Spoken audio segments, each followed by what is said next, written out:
The response time for ambulances in a certain district may be modelled by a normal distribution. Over a long period, it has been noted that 5% of the response times are less than 11 minutes, and then 16% of the response times are greater than 19 minutes. Determine estimates of the mean and the standard deviation of the response time, and then the ambulance service claim that 95% of their response times are less than 22 minutes. Investigate the claim.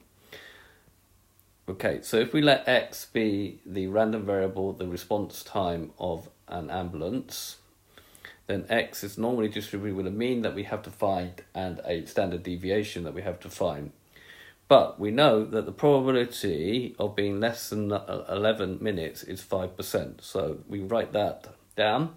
The probability that X is less than 11 is 0.05. Now you're strongly then encouraged to draw a diagram.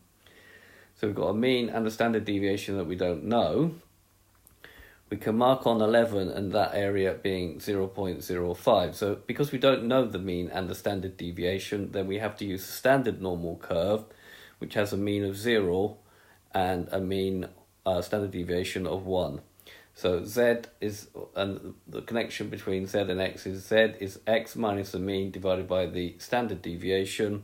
We're probably going to have to rewrite that as sigma times Z. The standard deviation times Z is equal to X minus the mean. So we know that this is 0.05%. We'll calculate the value of Z that goes with that. We know it will be negative because it's less than 0, and use a standard deviation of 1. Now the notation for that is Z, and we've got this funny notation. It means this means inverse normal. It's called phi to the minus 1. It means inverse normal. So all it means is inverse normal. If you got the without the minus 1, then it just means do the CDF on your calculator. So this, because it's got minus 1, we're going to do inverse norm. So we go to our calculator now. So I'm using a TI, but you can use it on a Casio as well. So on this one, we have to do a calculation mode, menu, probability, 5 distributions, and then inverse normal. And we have the area at 0.05. And then by default, these are always 0. The mean is always 0 and 1. It's a standard normal curve. And we get that value, and we write down the first 4 decimal places correct. So that will give me minus 1.6449 from the GDC. Right, putting that information together with this formula, this one here we're going to use. So that now gives me that sigma times my value of Z, which is that, is going to be equal to my value of X, which is 11, minus the mean. Just going to rearrange that a little bit as I'm going to take the mean over to here, so that finally I'm going to have the mean minus 1.6449 times the standard deviation is equal to 11, and I'm going to call that equation 1. Now I'm going to now do the same for this one, where the times greater than 19 will be equal to 0.16. So the probability that X is greater than 19 is 0.16. Again, encourage you to draw a diagram. We don't know the mean or standard deviation, but we know that 19 will be over here because 0.96 will be from here. It's got to be greater than, which means that this area here will be 1 minus 0.16, which is 0.84. So we're going to use the standard normal curve, 0 Z. We're going to calculate the value of Z that goes with that. So Z will be 5 to the minus 1 of 0.84. So again, I'm going to go to my calculator. I'm going to go menu, number 5 probability, and number 5 distributions, inverse normal, and I'm going to put in 0.84. These two I'm going to keep the same because I'm using the standard normal curve, and I'm going to get my value from that, 0.9945. Okay, again, I'm going to use that Z is X minus the mean over the standard deviation, but rearrange sigma Z is equal to X minus the mean. So writing that, sigma times my value of Z, 0.9945, is going to be equal to my value of X, which is 19 minus the mean.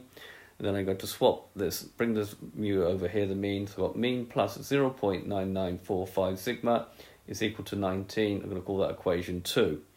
I'm going to write down my equation 1 again.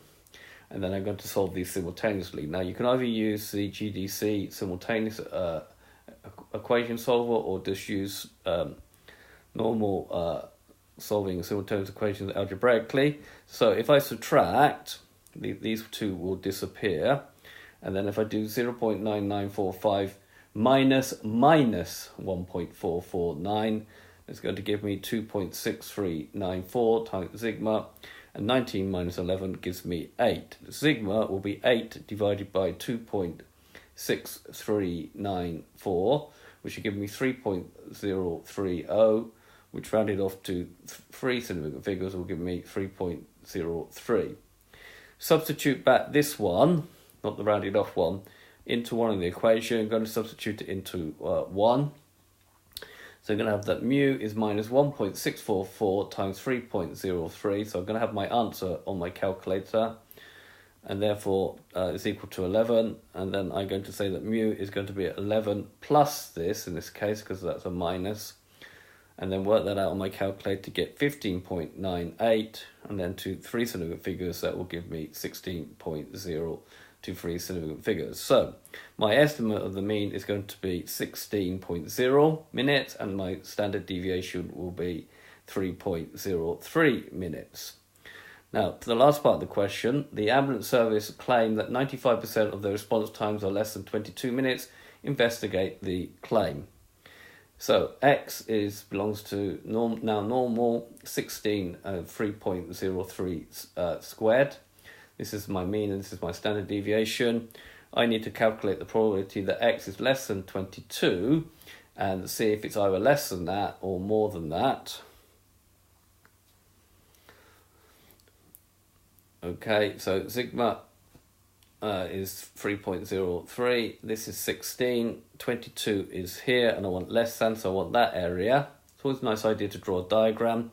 So going to my GDC, and this time doing menu, number 5, probability, number 5, distributions, and then doing normal CDF this time.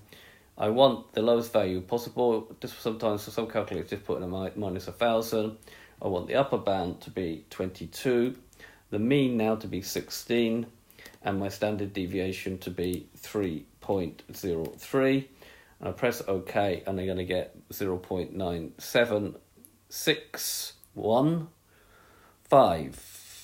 Okay, so that gives me 0.9762. So that means as the probability of is less than 22 minutes, then will be 97.62%, then the claim is false. It's slightly more than 95%.